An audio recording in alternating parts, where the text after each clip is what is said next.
Hey everyone, welcome back. I don't know about you, but as of late I got to appreciate a trusty hardtail. It's a lot cheaper to build, it's easy to maintain, and I started to build this Octane 1 prone at the beginning of the year.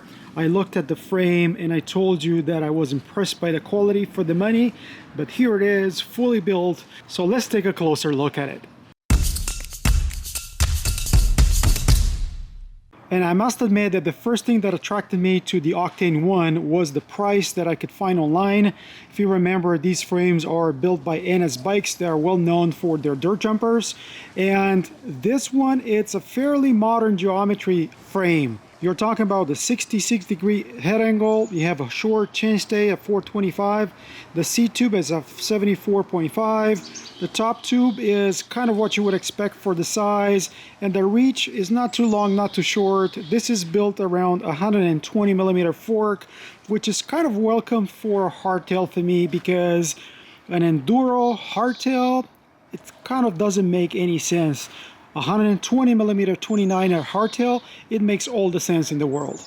And I built this with some of the parts that I had in my parts bin, so that's the reason why I've chosen some of these components. And if you were to look at the cockpit, you're gonna see that the brakes that I've used here, yes, they are SLX brakes, but these are the previous generation, the M7000. You can see that from the I-Spec 2 that's being used over here, not the EV of the current. Lock-on grips, I always use that. I had these leftover Norcos from one of the revolvers, and what you're going to see here is actually a SRAM GX. I've done videos about this new Lunar GX shifter and derailleur for that matter. You can find them on my channel. For this small size frame, I went to a 740 millimeter bar, and you have a 45 millimeter race face stem attached to it. This is bottom line, nothing special. On the left side, you're gonna see obviously the other brake. You're gonna see the same lock-on grips and the remote, which was a leftover from an old X-Fusion dropper post. Now, the dropper post is actually not X-Fusion. It is one of the trusty Transex, and when I reviewed the cheap dropper post that we're looking at today, I mentioned that Transex might be the one manufacturing them all. This only has 100 millimeter travel, which is good enough for this. And on top, you're going to see a Physique saddle that again was from the parts bin, so nothing special.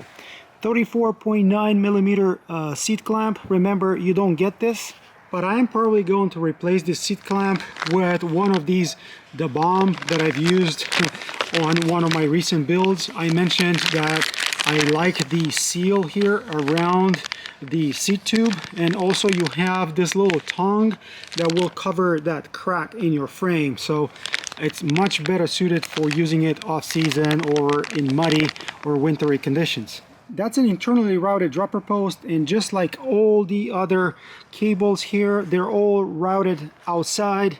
You can see them come in here underneath the top tube and routing all the way to the derailleur or to the rear brake in that case. One thing that I didn't like is the fact that you do not have clamps here for your cables or hoses in the middle of that top tube.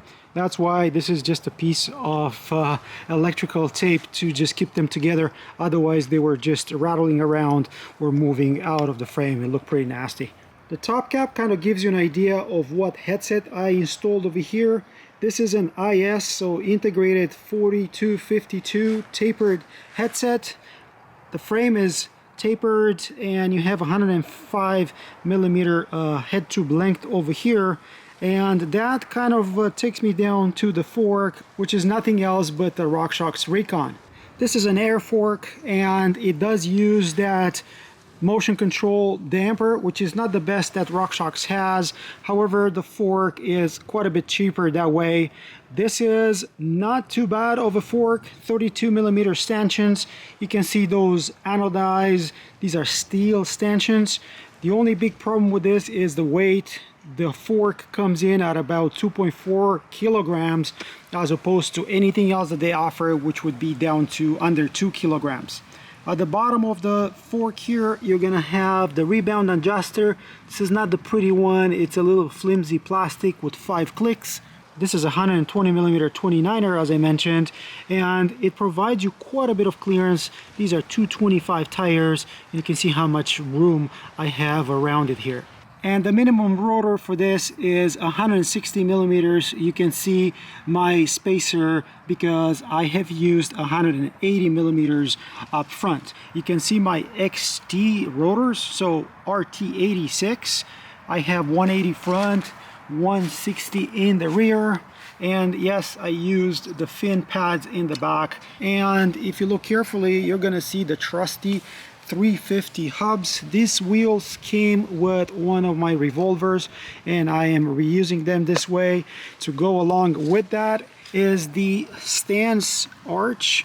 This is the S1 rim, which is heavier, but otherwise provides 26mm ID, which is kind of perfect for a 225 tire that I have over here. These are the new Schwalbes that I looked at, the new casing, the new rubber. You can see them all on my site again. 225, 29er, racing ray up front, and you're gonna see the racing rough in the back. I like to use them as a pair, even though some people use this racing rough up front as well. The same trusty 350 hub in the back. This is a boosted bike, and the through axle is provided by them. I am using the 350 with the 36 points of engagement ratchet. If you look carefully, you're gonna see that I applied 3M tape here on the frame, especially where you would rub it with your heel or on the down tube a little bit, tiny bit on the top tube as well. Again, frame looks really nice right now. We've been using this for about a month or so and it's been holding well. One thing that you might be curious about is that piece of silicone. If you look underneath it, you're gonna see that pretty nasty weld. I don't like it there, so I just covered it with silicone. Obviously, that's not really needed. And the last thing about the frame, you can fit one of those big 600ml bottles in here. Pedals that you see here are quite old. We use flat pedals in the off-season all the time. Otherwise, they are attached to a Travative, so SRAM stylo crankset. This is 170mm long, and if you look carefully here, you're gonna see a threaded bottom bracket. This is the latest SRAM dub bottom bracket. That's pretty obvious here on the drive side where it says dub. I'm using this with a steel chainring. These chainrings usually come with SX and NX. That's only because they would last forever. And one interesting thing that I did here, this bike is boosted, but I have plenty of clearance here to install a non-boost chainring.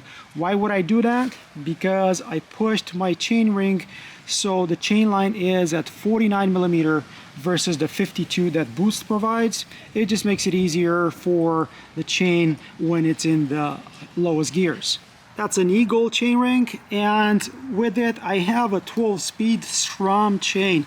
Now this is an SX, I believe, or an NX, and believe it or not, this is the only chain that I've ever used that we managed to break.